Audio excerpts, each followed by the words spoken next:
Welcome to the DNA podcast. In this episode, we explore why groundwater is becoming one of our most vital lifelines and what its future means for communities, agriculture, and everyday life. To understand what is at stake, we must first look at the deep relationship India has always shared with its rivers. Since time immemorial, rivers have held a coveted place in the mindscape of Indians.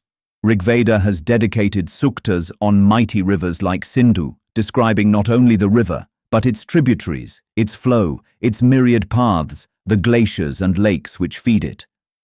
Across India, local cultures are replete with evocative river stories, river festivals, and several rituals which bring rivers into the homes and hearts of people.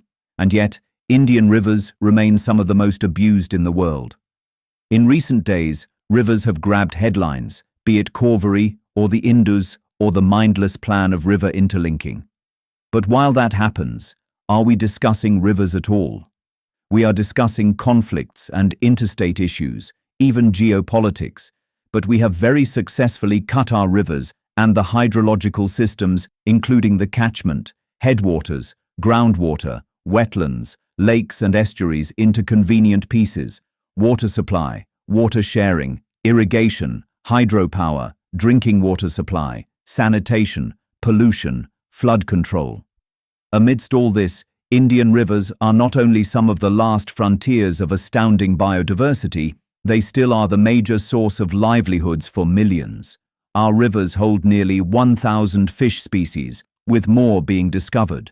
They hold hundreds of aquatic and riparian plants, several species of mangroves, and at the same time support more than 20 million fisherfolk, boatmen, riparian farmers.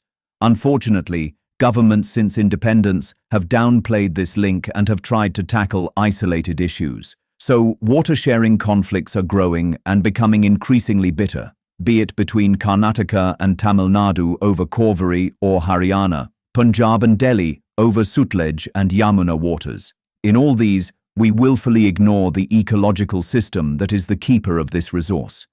The Cauvery Tribunal does not talk about the headwaters of Cauvery, where deforestation, land use changes and climate change is affecting the water yield significantly.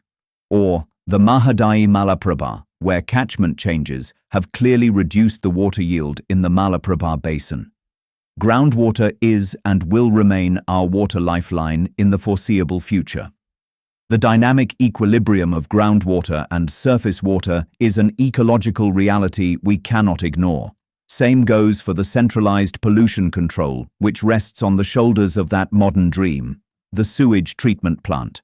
Unfortunately, more than 42 years after the establishment of pollution control boards and thousands of crores later, there is no success story from these bodies about a cleaned-up river. But the picture is not all that bleak. In a tiny state like Goa, Mahadayi Tribunal is rooting for river water, not for consumptive use, but for the ecology of the river itself.